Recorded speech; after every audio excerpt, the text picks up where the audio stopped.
New York Rangers free agent frenzy. Will they indeed sign their guy, Vladislav Gavrikov? Can they find some diamonds in the rough in what's a pretty thin field? Plus, we're reacting to the Rangers saying goodbye to Zach Jones and Arthur Kaliev.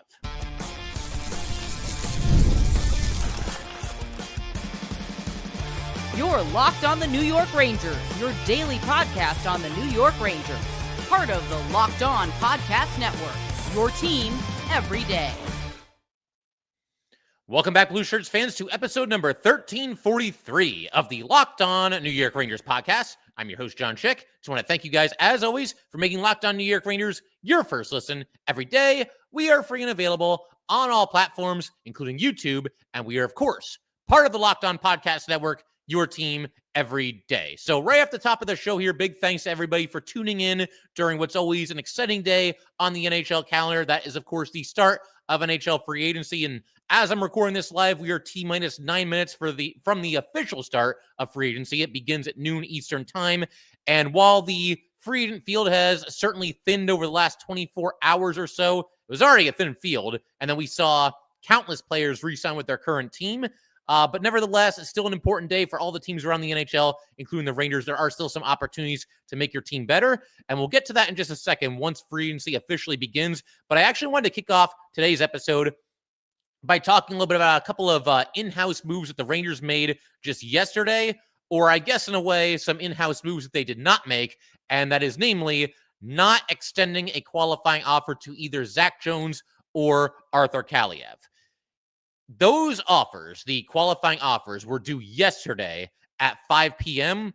We recorded our most recent episode before that, but then we came to learn a little bit later in the day the players that were tendered a qualifying offer and the players that were not. The RFAs on the Rangers that were tendered qualifying offers included K'Andre Miller, Will Cuylle, Dylan Garand, Talon Boyko, and Brendan Brisson.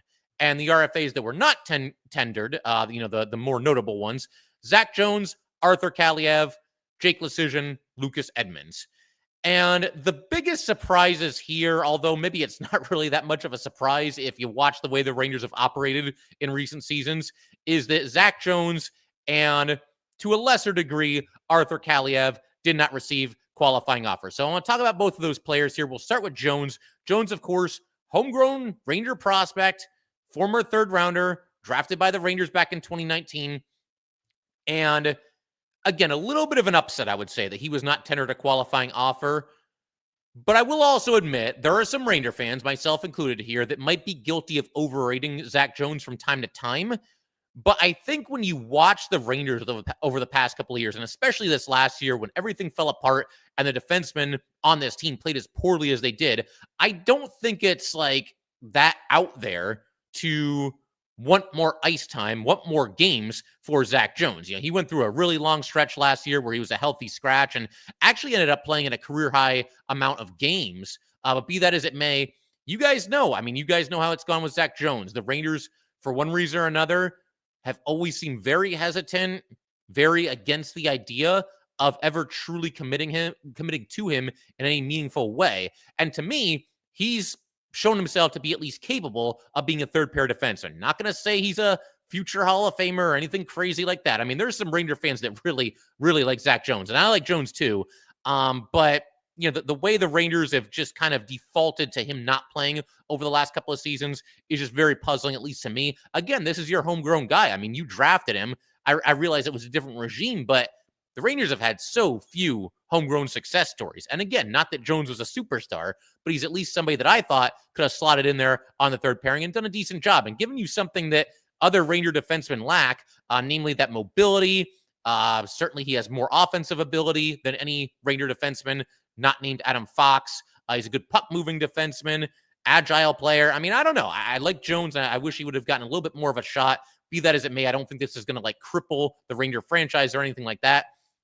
Something else that I think has clearly been working against Zach Jones really ever since he's been drafted, and probably to a lesser degree, maybe even his entire hockey career, is his size or lack thereof. He is listed at 5'10" and 172 pounds. That's on the smaller side for any NHL player, much less a defenseman where, size and strength comes into play even more, I would say, for defensemen than it does for forwards.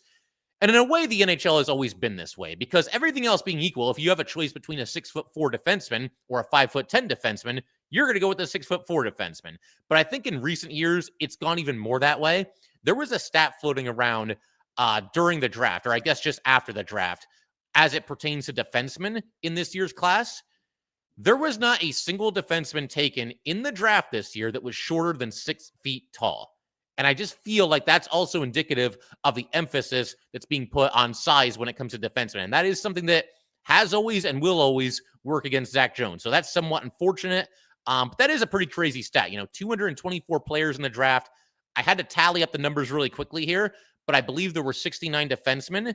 And again, not a single one of them any shorter than 6 feet tall. So that definitely does work against Zach Jones. We'll see where he ends up landing. He could sign in just a matter of minutes here. We're just 4 minutes away from the start of free agency. We'll see where he ends up. One thing I will guarantee you for sure is that if he does sign with another team, gets an NHL contract, when he's playing the Rangers next year, he will score. And granted, this is somebody that only has 4 career NHL goals, but if there's ever a candidate for a former Ranger to burn the Rangers when he's playing them, it would definitely be Zach Jones. The other thing we have to talk about here as it pertains to Jones is that it's another relatively high draft pick that didn't work out for the Rangers. I mean, he was a third rounder. It's not like whiffing on a first rounder, a guy that you take in the top 10, but still, you draft somebody in the third round, you expect them to be a big-time contributing member of your team, and that never really happened. I mean, he got some games here and there, and he had good stretches of hockey every once in a while. But again, third-round pick that however much blame you want to put on Jones, however much blame you want to put on the Rangers, facts are facts. He never really carved out a full-time role for himself, and now the Rangers let him walk for nothing. And by the way, that 2019 draft class, try not to cry as I go through this. I'll do the same thing. Listen to this draft class in 2019. Capo Kakko in the first round. Matthew Robertson, second round. Carl Henriksen, also second round. Zach Jones, third round. Hunter Skinner, fourth round. Levi Aaltonen, fifth round. Adam Edstrom, there's a good one. Adam Edstrom in the sixth round. Eric Ciccolini in the seventh round. Not good. It hasn't really worked out for any of those guys with the Rangers, except for, Edstrom's off to a good start, and time's going to tell with him. But not exactly a banner draft class there for the New York Rangers. I think that's beyond fair to say at this point.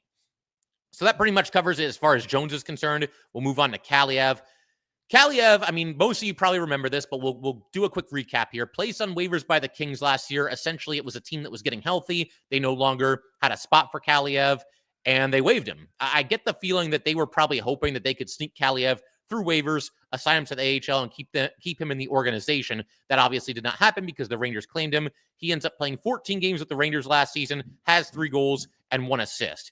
His qualifying offer this season was $866K, and the Rangers still chose not to do it, which I think gives you an idea that they were not all that impressed with Kaliev. Again, it's a small sample size, just 14 games, and obviously he got injured and didn't get a chance to show what he could do down the stretch last season, but there's people mad at the Rangers for not getting anything in a trade for Zach Jones or not getting anything in a trade for Kaliev or for both of them. I really can't crush the Rangers for that. There's plenty of things we can and have crushed the Rangers for on here over the past year or so. What were you going to get for either one of these players? I mean, Kaliev was just waived this past season. You don't think that Kings would have taken like a 4th, 5th, 6th rounder for him if they could have gotten it? I mean, what was the going rate for Kaliev? And there's no reason to think that anything he did with the Rangers would have resulted in the Rangers being able to get, like a 4th rounder for Kaliev or a 5th rounder only a year or less than a year, really, since the Kings waived him and got nothing for him. I mean, they weren't going to get anything for Kaliev. Jones, I mean, I can understand Ranger fans being a little bit more upset about not getting anything for Jones than they are about Kaliev, mostly because the Rangers have been essentially trying to trade Jones, I mean, seemingly since they drafted him, but certainly over the last few years for sure. The trade rumors of Zach Jones and the Rangers have always kind of come and gone over the past handful of seasons. Jones himself even asked for a trade the one time. It was said to be a soft trade request, but he was looking for a way out, and it never happened. The reason why I say it's fair game to get a little bit upset at the Rangers for not moving Zach Jones is because there was probably a time where you could have gotten, I would say at least a 4th round pick, no worse than a 5th round pick in exchange for Jones, and the Rangers didn't do it.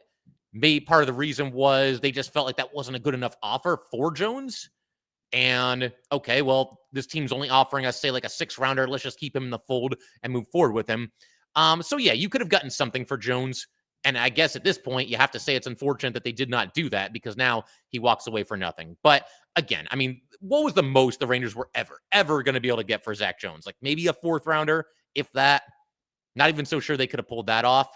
And a 4th rounder isn't nothing, but it's also probably not, a franchise-altering player that you would have been able to draft with that 4th round pick that you could have gotten for Zach Jones. Again, that's assuming that even could have happened. So maybe the Rangers in the past were guilty of, overplaying their hand when it came to Zach Jones. But the way things stand now, it is what it is. They weren't going to get much for Jones or for Kaliev, in my very humble opinion.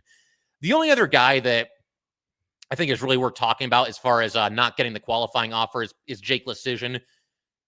He played 1 game for the Rangers this past year. I believe it was 13 or 14 games the year before that, and never even got a point with the Rangers when he was with this team in the NHL. Spent most of his time with the Hartford Wolfpack. And he's 26 years old now. And with the Rangers having kind of an influx of young forwards, I get the feeling that they're just not interested in having Leschyshyn take up a roster spot, even in the AHL. And that's nothing against Leschyshyn. I wish him all the best. Hopefully, he can find a landing spot and continue to play hockey if that's what he wants to do. But I don't think, that's something that the Rangers are going to massively regret somewhere down the road. It just comes down to a numbers game and valuing their young players over, a veteran now like Jake Leschyshyn. But in just a second, free agent frenzy has indeed begun. Gonna need your guys' help. I see a couple of you are already talking in the comments section there. If anything happens, if anything big goes down, Rangers or otherwise, let me know. I'm going to be scouring Twitter, keeping my eye on everything that I possibly can while continuing to host this special live edition of Locked on New York Rangers. But we'll talk about the possibility of the Rangers signing Gavrikov. That's obviously the rumor. The length and cost of that contract makes me very nervous, but we will get to that either way in just a second. All right, we just want to take a minute to let everybody know that today's episode of Locked on New York Rangers is brought to you by Monarch Money. Ever wish managing your money felt easier? With Monarch Money, it can be. Whether you're growing your savings or planning a big purchase, Monarch puts you in the driver's seat. It's like having your own personal CFO, giving you full visibility and control over your finances. Monarch Money is more than a budgeting app. It's a complete financial command center. You can track all your accounts, investments, and spending all in one place. So in addition to managing your money, you are also building wealth. A bunch of us have been there. We've all been in this situation at one time or another where you look at your bank account and you just kind of wonder, where did all my money go? It's very, very easy for expenses to pile up quickly. You take a vacation with the family, you take everybody to a Rangers game, you do this, you do that, whatever it might be, the expenses can pile up, and Monarch Money can keep you in control and keep you right on top of all of those things. So that's obviously awesome. And take control of your finances with Monarch Money. Use code LOCKEDONNHL at monarchmoney.com for 50% off of your first year. That's monarchmoney.com. Code LOCKEDONNHL for half off of your first year. All right, let's go ahead and keep everything rolling here on Locked on New York Rangers. Free agency is officially upon us, and we're going to get to that in just a second. I'm going to get into some of your guys' comments and questions as well. I want to give a big shout out to the everydayers first, though. Thank you guys, as always, for sticking with this podcast. Moving forward, the next few episodes, going to be some more free agent talk, what the Rangers did, what they did not do, all that good stuff. Might even record the next episode as soon as this one's done, depending on how much noteworthy things happen today in Rangerland. We've also today, it's kind of lost in the shuffle a little bit because of free agency, but today is also the beginning of Rangers development camp. So we'll be discussing that going forward as well. Per a tweet from Vince Mercogliano, it sounds like Gabe Perreault scored a goal during today's on-ice session. Malcolm Spence is not practicing. Apparently he's sick. And Mike Sullivan is also in attendance. So he's watching as well. And definitely going to be right on top of that and talk about who stands out and who improves their stock with the Rangers among those young players. But for right now, obviously, it's Free Agent Tuesday here, and we got to keep our focus on that. So let's go ahead and just scour Twitter real quick here, and we'll see if anything is officially official. Let's see what we got here. And if anybody sees anything, you go ahead and you let me know, because I got to do a lot of things at once here. Not seeing anything on Gavrikov. We're going to do a quick search for his name. And if he pops up here, let's see. Nothing official. Not seeing anything as far as him signing with the Rangers or signing with anybody else. When it comes to Gavrikov, my understanding is that him and the Kings we're still discussing the possibility of a new contract yesterday, and apparently even into the evening hours last night. So either he's doing that for leverage, or he genuinely is considering staying with the Kings if they make an offer to his liking. We will see. There's that little part of me that would like to see, honestly, the Rangers go in a different direction. But, by that same token, if Gavrikov were to sign with the Rangers, we're at a point now where he's clearly one of the best free agents that are still available when you factor in the fact that it was a thin free agent class in the first place, as well as the fact that multiple players re-sign with their current team within the last 24 hours or so. It is on brand with what the Rangers are doing too. Clearly, they're trying to retool this team and contend next season. I mean, it's hard to get too upset about it. I just feel like the contract is going to be out of control because the everydayers know, and I know I'm not alone here among Ranger fans, that I am at least somewhat wary about the Rangers going to 6 or 7 years for Gavrikov for like $8.5 million, whatever it's going to end up costing. But for all those reasons I just mentioned, it's not a move that's completely unjustifiable either. I just think the contract is going to be a little nutty, but we'll see what it comes in at if the Rangers do indeed get their guy. One other reason why it's notable, or why it's justifiable, I should say, is that part of my reason for the Rangers potentially not signing somebody like Gavrikov is that I did not want the Rangers to miss out on one of next year's free agent monsters. And that still applies here. But there are multiple reports out there that a lot of those players, a lot of those big names that are going to be on the market this upcoming offseason, a year from now, when free agency begins next year, a lot of those guys might be nearing an extension with their current teams. Names like Jack Eichel, names like Kirill Kaprizov, expected to sign extensions with Vegas and Minnesota, respectively, at some point this summer. McDavid, I still think, and I it's kind of just a gut feeling, but going by what's out there as well, it still feels more likely than not that he'll remain with the Edmonton Oilers, but obviously you can't say for sure there. There's still other big names out there, though, like Jason Robertson, Adrian Kempe. I'd be interested in either one of those guys if they were to make it to free agency. Robertson's name was on the trade market not too long ago as well. So, it's tough because do you splurge on Gavrikov? Do you maybe even overpay to get Gavrikov a little bit right now as a way to obviously improve this team this upcoming season? Or do you kind of hold off, go a little bit of a cheaper route this season, and leave yourself open for spending money next offseason? It's a tough call, but it becomes an easier call if a lot of those UFAs, fly off the board here. But again, I would just hate to miss out on a big-time superstar player because you're paying too much for, a good defenseman, but a guy that's probably going to be overpaid as a result of the thin free agent market. Here's something else we want to talk about with Gavrikov. Wanted to mention the other defensemen, or some of the other defensemen that re-signed within the last 24 hours here. And this is how the Gavrikov contract is going to be pretty massive. So Provorov stays with the Blue Jackets, right? He was the other lefty defenseman that I think, was certainly getting some attention out there, but he re-signs with Columbus less than 24 hours before the start of free agency, 7 years, $8.5 million. For the record, Adam Fox is getting $9.5 million a season. So Provorov is only $1 million less. Provorov is not Adam Fox, and he does get a little bit less than him, but the proportions are completely off there. That is just a wild contract for Provorov. He's 28. He'll be 35 when the contract ends, but that still feels like an overpayment, at least to me. Maybe you guys feel differently. You've also got Aaron Ekblad. He stays with the Panthers 8 years, $6.1 million per season. So he'll be 37 when that contract ends, but the Panthers obviously want to keep their team together after, winning these Stanley Cups the last couple of years here. Honestly, Ekblad compared to Provorov, that might be a little bit of a bargain. And I know there's the whole Florida tax situation, different conversation for a different day. Maybe that's part of the reason why Ekblad came in for significantly less than Provorov did, but be that as it may, pretty significant contract there for Ekblad. You've also got Bouchard staying with the Oilers at 4 years, $10.5 million per season. That might actually be good news for the Rangers when it comes to their contract negotiations with Gavrikov, because I don't think the Rangers, or really any team, I could be wrong, you never know how this is going to play out, especially in the thin market, but I don't think any of those teams are going to give Gavrikov Bouchard-type money. So that $10.5 million, that at least puts some kind of a ceiling on it. If Gavrikov gets $10 million a season, that's crazy. But we'll see. But there's some other guys coming off the board as well. Tony DeAngelo, not that I wanted him back on the Rangers, but that is another option that goes off the board.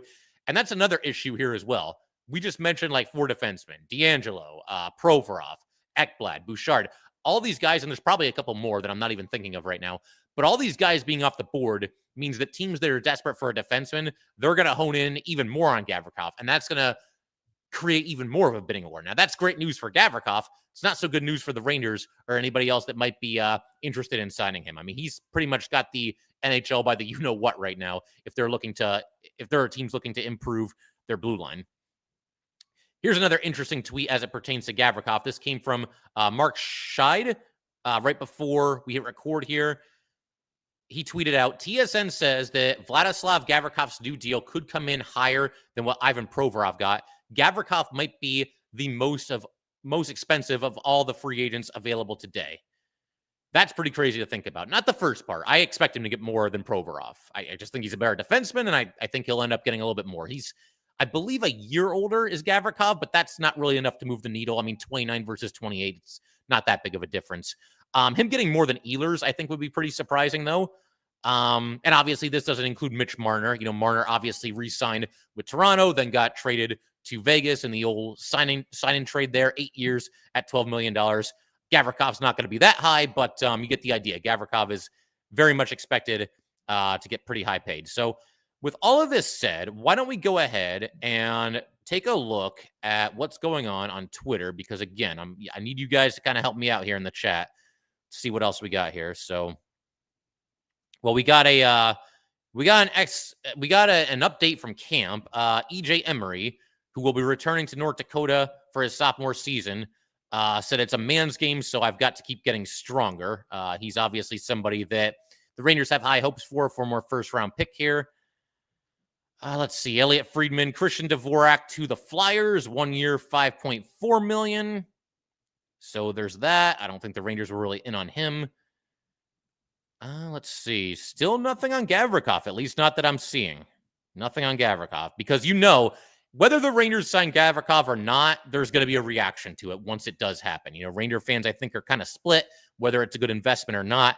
I have my reservations, but again, it does make the Rangers better. It fills a very necessary hole that needs to be filled next to Adam Fox, presumably on that top pairing. Like if the Rangers go out and they sign Gavrikov and they give him the kind of contract that most people are expecting him to get, they're not going to do that and throw him on the third pairing. You know, he's going to be out there with Adam Fox, and that's where I think he could really help the Rangers quite a bit.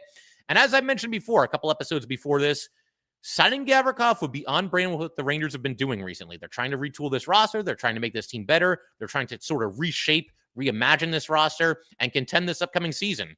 And again, that's a point of contention in and of itself, whether that's the way to go or not for this Ranger team right now. But that's what they're doing. And Gavrikov, you know, even if you do have reservations, which I do, I think you can still acknowledge that, yeah, I mean, he would make the team better. It's just going to be, I think the price is just going to be wild, but we will see.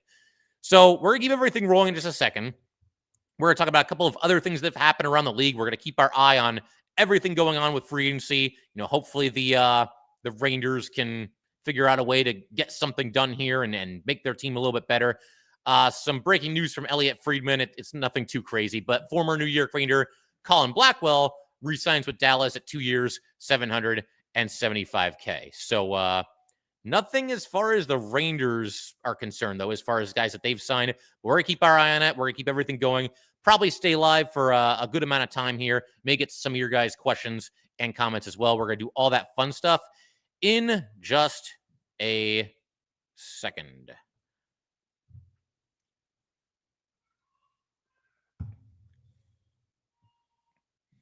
All right, let's go keep everything rolling here on Locked On New York Rangers. And again, I'm relying on you guys, man. You got to let me know if somebody ends up signing with the Rangers or anything big happens, then you guys got to let me know. I'm trying to do a lot of things at once here. Also going to get to the idea that the Detroit Red Wings are interested in trading for Keandre Miller. That's an interesting development in its own right. We'll get to that in just a second. I'm actually going to take a quick second here to get to a couple of your guys' comments, though. So we've got Ron, who says, take a break from DFO to hang with some people that won't call the Rangers rags. Well, I'll never do that, man. I get mad at the Rangers, but that's just like such a lame nickname. Even when I get mad at them, I don't call them that. We've got Jack Medina here. What up, John? What up, room? Please, let's be smart, blue shirts. Yes, please be smart. I don't want to see the Rangers really overextend themselves, which in a way, I do think Gavrikov kind of is that, but if you want your guy, I mean, that you gotta pay up. And Gavrikov's in a great situation, an advantageous situation where, he can basically call his shot. All the other defensemen are gone. It was already a thin free agent class. Now, anybody that wants a defenseman, I mean, they basically have to go to him with their hat in their hands. I mean, that's basically what the situation is. Ron says, I think Vladdy is a done deal. Still walking on eggshells with Cooley's contract over here. Yeah, I mean, Gavrikov has long been rumored to be likely going to the Rangers. That seems to be the prevailing thought, the prevailing belief. To my knowledge, nothing is official as of yet. We're going to hang out for a while. Maybe it'll go official in due time here before we call it for the day. But yeah, I mean, most people seem to believe that that's where he's heading is to the New York Rangers. So we'll see if and when that happens and what the contract looks like if and when it does happen. And as far as Cooley, yeah, we're all, I think, walking on eggshells right now. I've been, I think, pretty fair when it comes to Chris Drury. I don't come on here. I mean, there's times where I've gone after him for sure, but I think I've been objective, and I can acknowledge he's done some good things. He's done some bad things as well. There's no doubt about that. The thing that he would do that I think would be completely unforgivable, probably the worst thing that he's done, is to sign Gavrikov and then lose Will Cuylle. The Rangers are interested in Gavrikov. This is my very humble opinion on this. Due at least in part, and I think due it in at least a significant part, to the fact that he just is very simply the best lefty defenseman available. And I can understand why that would be appealing. But he's just there. Like he's just the guy. He's the best available lefty defenseman. And that's why the Rangers have just kind of defaulted to wanting Gavrikov that bad. He's a good defenseman, don't get me wrong. But to sign him and probably overpay for him, whoever gets Gavrikov is going to have to overpay to fend off the other suitors. And then lose Will Cuylle, your own promising young, homegrown player that you took in the second round, who's, I believe, still only 23 years old. He's definitely not older than 24. That would be the worst, I think, move or moves of the Drury tenure. And that's, I don't say that lightly. We've got a comment here from Fabrizio Benici. Resign Cooley, Miller, and Jones, and Alex Cobb. Wait until next year, 26 UFA class. Just sign role players. Don't get tied on like Mika contract. Wait until next year major for that. So if I'm understanding correctly, Fabrizio here wants Cooley back, wants Miller back, wants Jones back. Well, Jones was, we just got done talking about Jones. Jones was not given a qualifying offer by the Rangers. I guess technically they still could re-sign him, but that's not going to happen. I mean, if you're Zach Jones, would you go back to the Rangers at this point? Probably not. He's probably looking for a fresh start somewhere else. Cooley, I still think that'll get done. Miller truly could go either way. Miller at this point, they might view him as a fallback plan for Gavrikov. Like if the Gavrikov contract demands just get completely out of control and this team or that team gets into a bidding war with the Rangers and, they pony up the dough in a way that the Rangers are just not comfortable with, then at that point, I think you look to re-sign K'Andre Miller to 1 or 2 years at the most. I've said in the past, I don't hate the idea of Miller being back on a 1-year deal. As critical as a lot of us have been of K'Andre Miller over the years, he has played some good hockey for the Rangers. I think this past season was by far his weakest for this team. But getting him back on a 1-year deal and passing on giving out a massive contract to somebody like Gavrikov, I could probably live with that. And again, part of that goes to next year's free agent class. Like I don't mind 1-year contracts in this year's free agency class, just because I don't want guys overlapping with one of those possible free agent monsters. Although, like we were talking about earlier, a lot of those guys could re-sign with their current teams, so it's obviously a very delicate balancing act. Richard Sama says, Zach Jones was never really given the chance. The kid can play, although he is a small defenseman. Yeah, I mean, the size does work against him, and there's not really anything he can do. I mean, he got more muscle, but he's not going to get any taller at this point, I don't think. To me, he's fine as a third pair defenseman. I don't see why the Rangers were so hesitant to put him in that role. Other than just the size, really. And the other thing too, and I mentioned this earlier, he complements the Ranger defenseman by bringing certain things to the table, certain aspects of the game that other Ranger defensemen tend to lack a little bit. So I would have given Jones a little bit more run. Certainly would have qualified him yesterday, but they haven't asked me for my opinion, sadly. So this is where we're at. Richard also went on to say, John, when have we had a banner class? That's a good question. You know, the last draft class before Jeff Gorton was fired is looking pretty good. And I don't have it in front of me right now. I believe Cuylle was in that class. I could be wrong. But top to bottom, that last class is looking pretty solid. Rempe was in that class, and I know people have mixed feelings on Rempe, and I get that. But for a 6th-round pick, I mean, it's fine. It's fine. Rempe in the 6th round, that's a good pick. Let's see what else we got here. Howard Bunsis says, both Eichel and Kaprizov, yeah, this is what I was just talking about. Both Eichel and Kaprizov are expected to sign extensions this summer. When you factor in that most believe McDavid will also re-sign in Edmonton, the 2026 UFA class suddenly loses its star appeal. And that is true. There's no doubt about that. But, you know, you've still got guys like Kempe. You've still got guys like Robertson. And granted, they could re-sign with their respective teams too. So we'll see. Again, it's not an easy decision. And this is why general managers are, why they make the big bucks. This is where they earn their paycheck, because do you splurge on Gavrikov now if you operate under the belief that you won't have a chance at those UFAs next summer? Or do you hold off? Do you go the cheaper route, sign like a stopgap defenseman for this upcoming season, and then hope that one or more of those free agents are still available next summer and that you would be able to sign them? It's tough. It's a tough call. There's no doubt about it. Richard Sama says, jury pass on Eichel because he did not want to give up Mika. Brutal. Yeah, I'll be honest, man. At the time, I was fine with re-signing Mika because my logic there was Eichel had the injury history. He had kind of a chilly relationship with his team, and you know there were some maturity question marks about Eichel. And Mika was killing it for the Rangers. There was no doubt about it. He was only 2 years older than Eichel.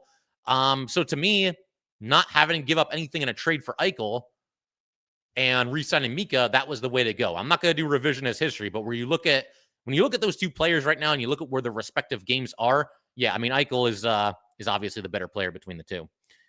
So let me just scroll down to the bottom here. I do want to, this is a good one. Howard says, Ryan Lindgren is available. He is. I mean, you never know what can happen, right? I mean, I think there are certain Ranger fans that would riot. I don't know, like, how would I feel about that? I wouldn't honestly hate it if it was for like 1 year.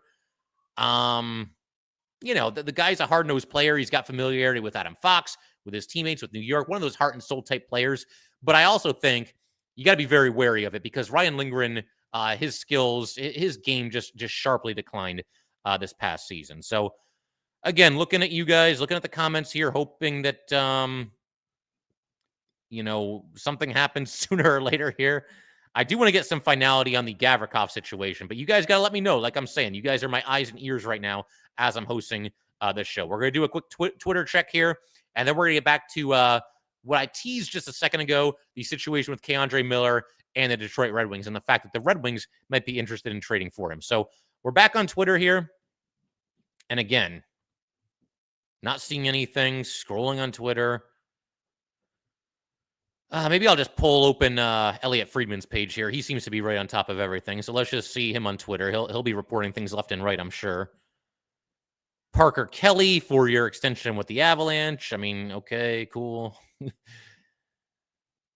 Elliot Friedman tweeted this out. This is interesting. He says, I don't think we are going to hear anything on Nikolai Ehlers today.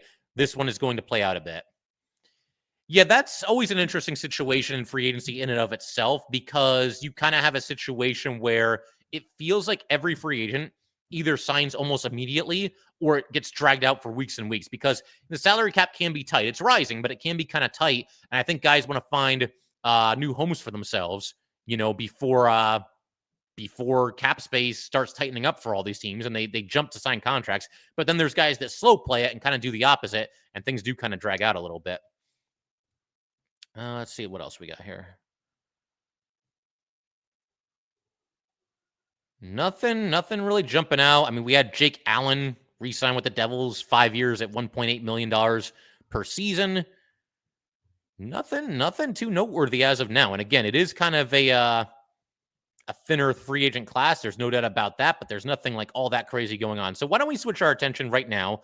We'll talk a little bit about K'Andre Miller and this rumor that, to begin with, the idea of K'Andre Miller being traded, that's not exactly a new rumor, but the Detroit Red Wings having interest, that is, somewhat new. And haven't we been through this before?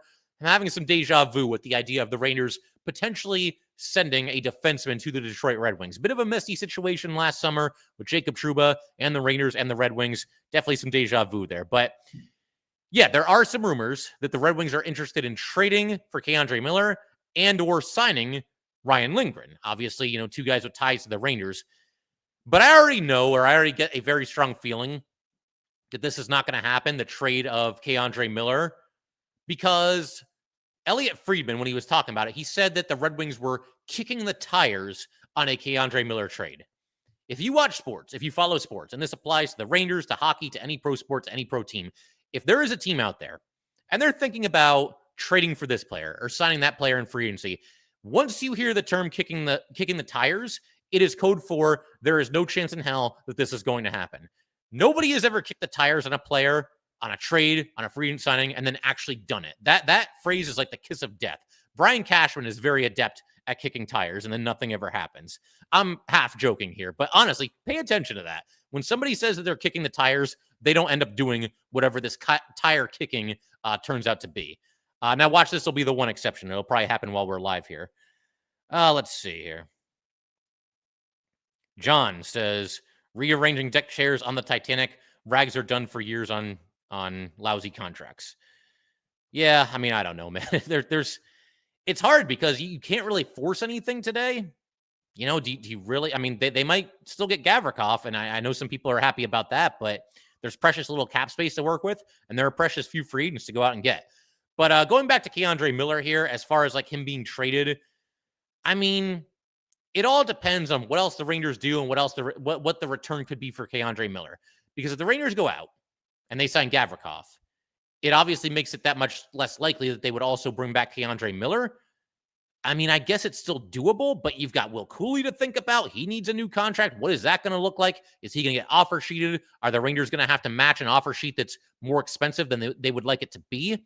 So I don't know.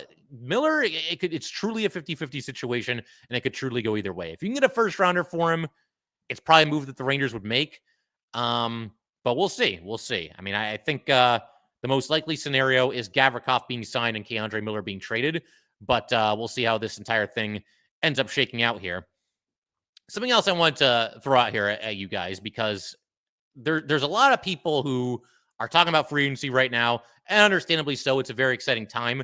I don't know that everybody appreciates just how thin it truly has gotten.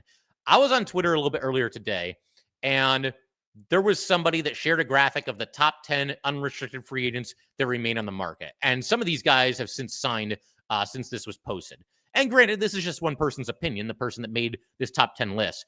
But as of 9 this morning, these are the top 10 UFAs remaining. And this factors in guys that, yesterday obviously re-signed with their current teams. But this is the top 10 here. Number 1, Nikolai Ehlers. Number 2, Granlund. Number 3, Gavrikov. Number 4, Besser. Number 5, Patrick Kane. Now, Kane has since re-signed. I believe that's been finalized, a 1-year deal with the Detroit Red Wings. So he didn't make it to free agency. Number 6, Suter. Number 7, Jake Allen. He just re-signed with the Devils. Jake Allen, the 7th best free agent available, who's going to be their backup goalie. Jonathan Drouin, number 8. Evgeny Dadonov, number 9. And our old buddy Jack Roslovic is at number 10. That's your top 10. So, a lot of this also begs the question, I think, of whether the NHL might finally see an influx in offer sheets. We've been talking about Cuylle and the fact that he might get offer sheeted. The reason I think that this really might be the year that it happens is because how else do you improve your team?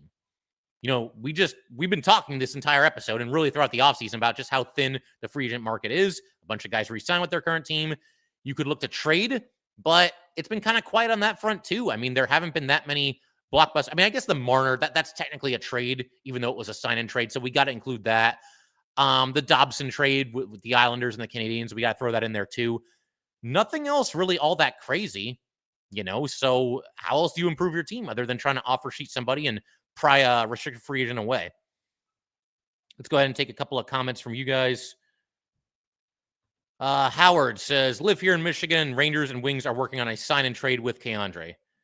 That would be interesting. If the Rangers were to sign him to a multi-year deal and then immediately flip him over to the Red Wings.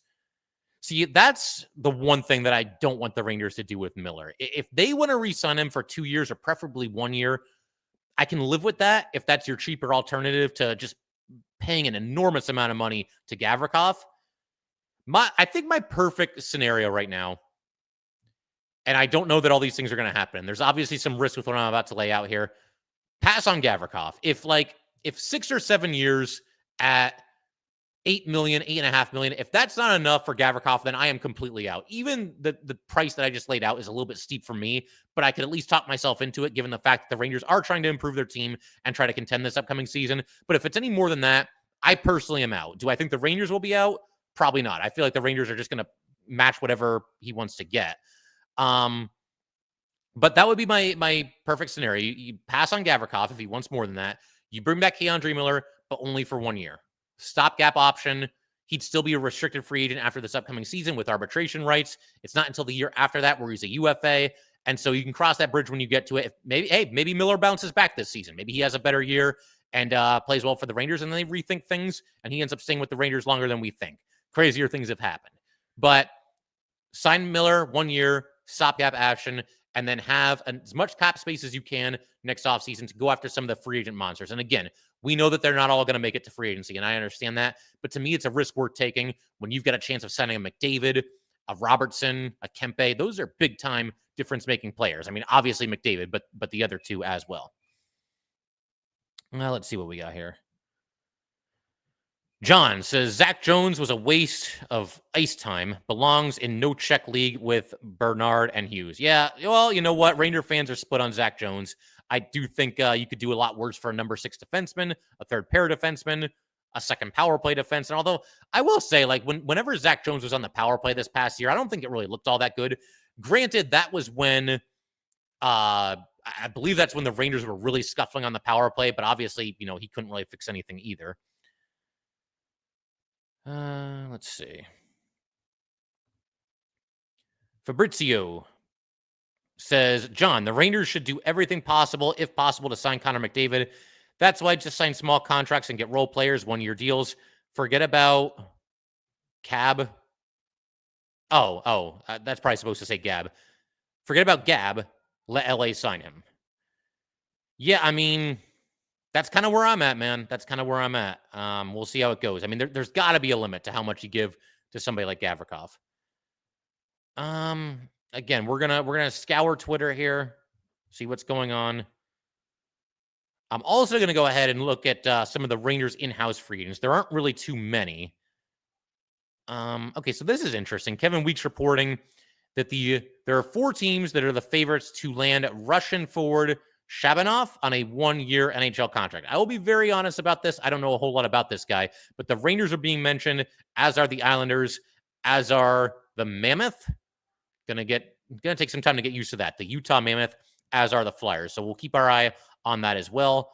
That's a tweet that went out just 43 seconds ago from Kevin Weeks. You guys let me know, man. Are there certain free agents that you're looking for the Rangers to sign, or is there somebody that's under the radar that's maybe not getting enough attention? I did have a list of players that fit that description, and I've got it written down in my notes here somewhere. There it is. So we did an episode not too long ago with the understanding that the Rangers were not going to have a lot of cap space, and they might be able to sign, one guy to a big contract, but they're not going to be able to go nuts in free agency. So we did an episode where we took a look at under the radar free agents that could make some sense, guys that wouldn't cost all that much. And a couple of names that I threw out there were as follows. One of them was Steven Lorentz, and he has since re-upped with Toronto, I believe a 3-year deal for pretty cheap. Not a superstar player, but a bottom sixer, probably a 4th liner with all kinds of size and all kinds of physicality. I thought he could have been a nice fit for the Rangers. Another name that I liked, although I don't think it's going to happen, is Corey Perry. And yes, he's older, but Edmonton was said to be interested in re-signing him. I saw something where the Flyers are interested. You know, he adds a little bit of edge to the Rangers, and I think he could round out your top 9, kind of like be the 9th of your top 9 forwards, even at his advanced age. Sean Corrali was somebody that I liked, just a hard-nosed, no-nonsense kind of a player. Max Pacioretty kind of revitalized himself with Toronto in the playoffs this past year. Get him on a cheap one-year deal. It's a way to round out the roster. John Merrill is somebody that I liked as like a cheap lefty defenseman.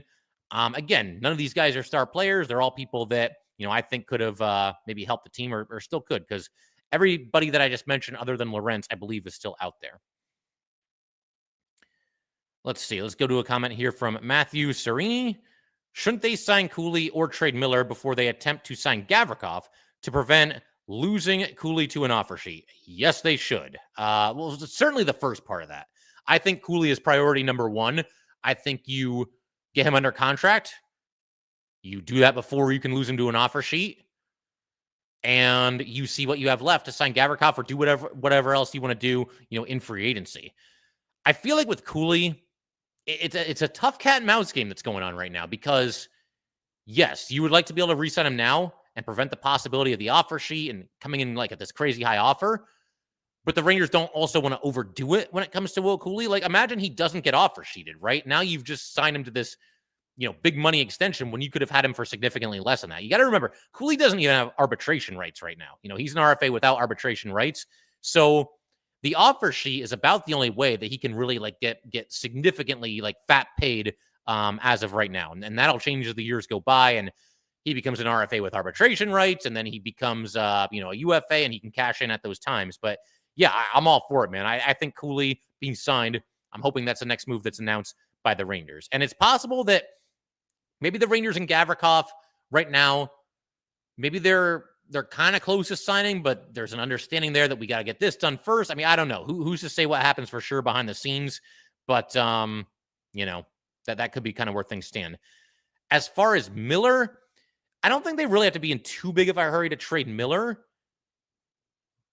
before signing Gavrikov. Although here's the thing. If they sign Gavrikov, now everybody and their mom knows that the Rangers are really going to be looking to trade Keandre Miller. And the Rangers don't have a lot of leverage as it pertains to Miller even right now. They'll have even less if that ends up being the case, if they sign Gavrikov first.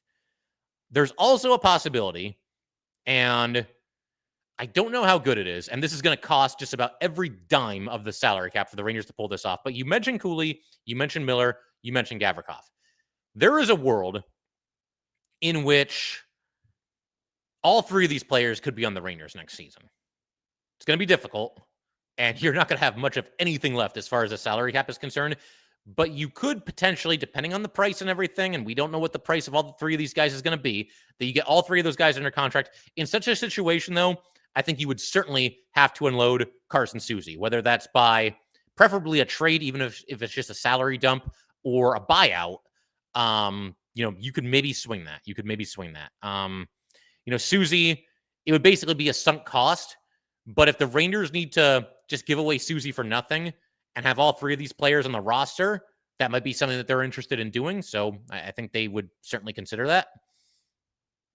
Let's go to a couple other comments. Howard says, Corey Perry is older than me at 73 years old. Well, not quite, but I do get your point there. Look, Perry played well. I mean, the Oilers were in the Stanley Cup final. They had him out there on the top line with McDavid and Draisaitl for a good portion of their playoff run. And again, everybody talks about wanting the Rangers to add a little bit more nastiness, a little bit more edge. Corey Perry would give you that.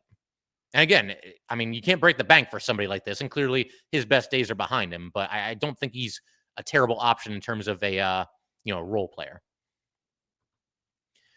Fabrizio says, John, would you bring back Kakko and see if Sullivan can utilize him better? Probably. I mean, I think the bigger hurdle is that Kakko wouldn't want to come back. Now, would the Rangers consider it? Maybe, but he's going to get an increase in pay, and I just don't think that the Rangers are going to give a multi-year deal for any significant kind of a cap hit to Kaapo Kakko. I mean, Kakko was good with Seattle last year. He got off to a really hot start with them, kind of cooled off a little bit. I do think Kakko is somebody that is a well-rounded player. He might not ever live up to being the number 2 overall pick. At this point, I'm not so sure. I'd probably bet against that happening.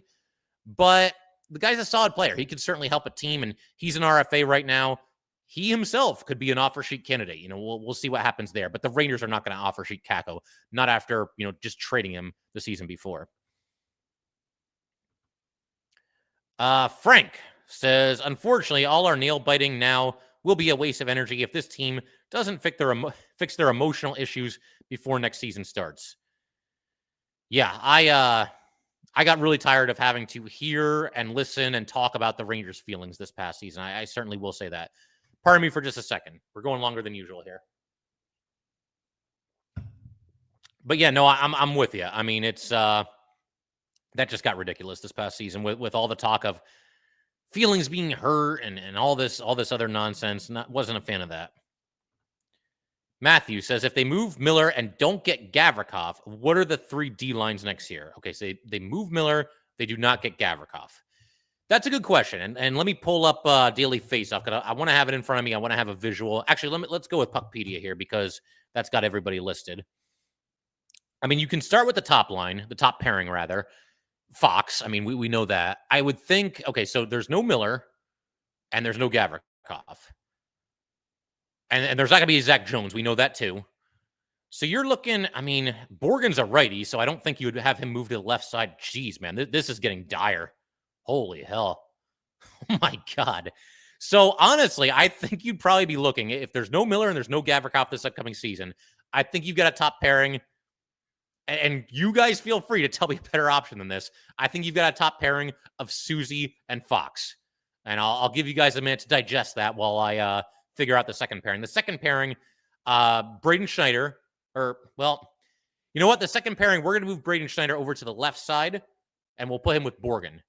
You know what? Let me backtrack on all that. The top pairing, and I've had this idea in the past, we're going to move Braden Schneider to the left side next to Adam Fox. So your top pairing is Braden Schneider on the left side, Adam Fox on the right side. Schneider is shown to be a pretty adaptable defenseman over the years. He played the left side more often than I realized this past season, and he's played with about a bajillion different defense partners, and he always seems to find a way to make it work.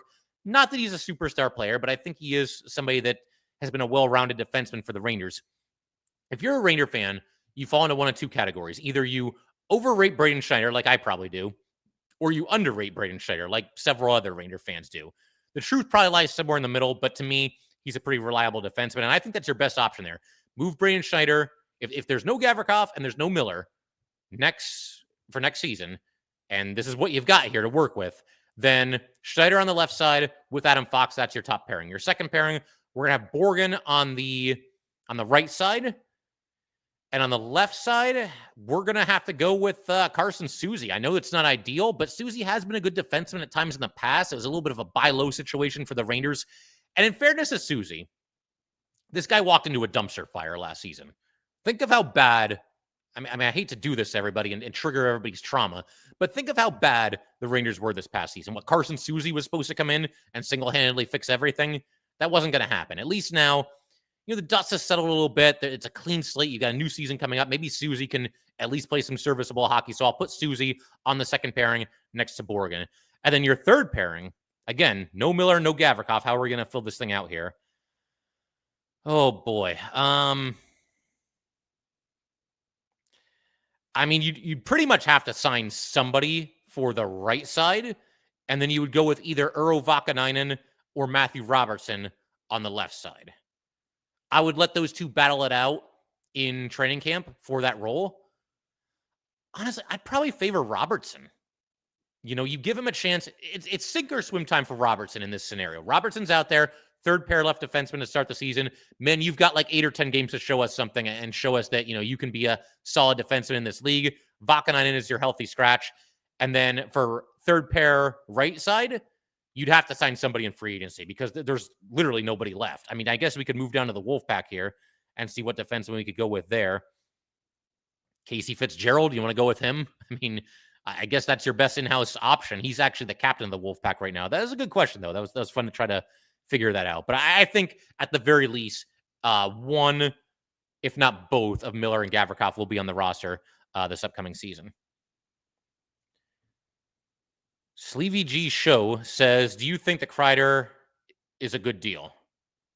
The trade, The Rangers, I think, did about as good as they could with it. It's one of those things that's kind of an unfortunate situation because Chris Kreider's been a Ranger his entire career. He's been a part of some awesome teams. He's had some big-time clutch playoff moments, and certainly there's some Ranger fans that are going to miss him. I'm going to miss him to a degree as well, for sure. This last season was rough, and there's no excuse to what went on with this Ranger team when it comes to the decided lack of effort that we saw pretty much up and down this roster this past season. But man, the good memories are going to far outweigh the bad memories when it comes to Chris Kreider. And it is going to be strange seeing him play for a different team. As far as like whether the deal is good, again, I think they did about as good as they could have done. Everybody and their mom knew that the Rangers needed to clear some cap space. Moving Chris Kreider was certainly one way to do that. If nothing else, the Rangers got a prospect who is not like an A-list prospect, but kind of an intriguing player, I think, in Terrence. But we'll see how he does. And they also moved up one round in the draft. They traded away a 4th-round pick. They got a 3rd-round pick. So it's an acceptable deal. I wouldn't say it's like a great deal, and it's kind of a necessary evil. That's the way that I would classify the Kreider trade. Kill Gill says Libor Hayek and Adam Fox. Don't give them any ideas, man. Libor Hayek, my God. The Rangers were so desperate to justify that trade that they did, where they sent McDonough and JT Miller to Tampa Bay for a whole lot of nothing, basically. And they ended up hanging on for Hayek probably longer than they should have, but they were hoping it would work out. It never did work out. And I don't know where he's playing now. I do not believe it's in the NHL, though. Let's see. New York Ranger fan 2380 is telling us that Brock Besser stays in Vancouver. This is, I'm going to be honest, man. This is not the most exciting free agent class ever.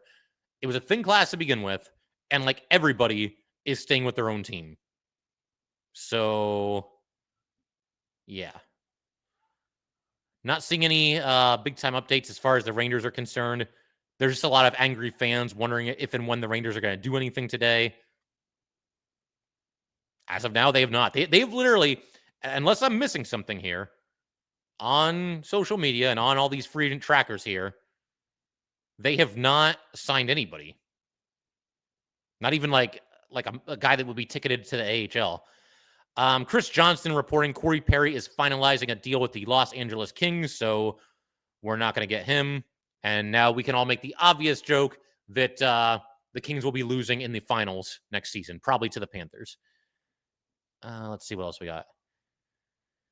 I mean, this is what it's down to here. I'm going to tell you guys about this deal. Dan Vlader, 2 years for $3.35 million a season to the Flyers.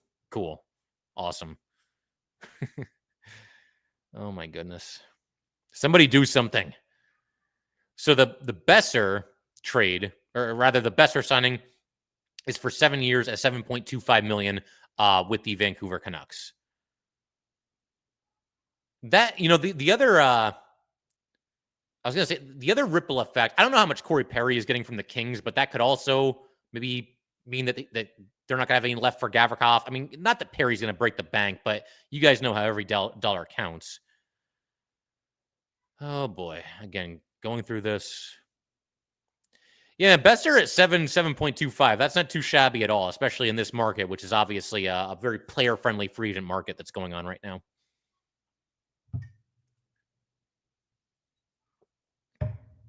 Is anybody else seeing anything? Anything else we want to hit on here before we call it? I mean, I can't make the Rangers do anything, right? We can hang out here. This is always fun. I always have fun talking with you guys, talking Ranger hockey. Oh, God. Alex says, trade Adam Fox if you know what's good for you. No, that's not what's good for the Rangers. Trade him for what? How are you going to get free market value for Adam Fox? Adam Fox just had his worst season ever, and it was still better than 95% of the defensemen in this league. They're not trading Adam Fox. And doesn't he have his no move kicking in too? Let me see here. Yeah, he's got the full no move clause for this year and next year. And then a modified no trade clause for 16 teams in both of the final 2 seasons of his contract. And then he'll be a UFA going into 2029, 2030. They're not trading Adam Fox. That's not going to fix the Rangers. Caterpus, I can't pronounce this name. I don't know what that says. Asks, what did I miss so far? A whole lot of nothing. We're having some fun here. We're talking Ranger hockey. We talked about the Rangers' decision to not extend a qualifying offer to either Zach Jones or Arthur Kaliev, among other players as well. So those two certainly look like they're about to become ex-New York Rangers. We talked about that. We talked about the possibility of the Rangers signing Gavrikov and what that's going to cost and if they should do it or not. And obviously opinion is divided there. And we talked about the Red Wings possibly being in on K'Andre Miller, a trade for K'Andre Miller. But nothing has really come to fruition, at least as of now. Odin Spear says, I am not sad to see Kreider go. Bye-bye. See you later.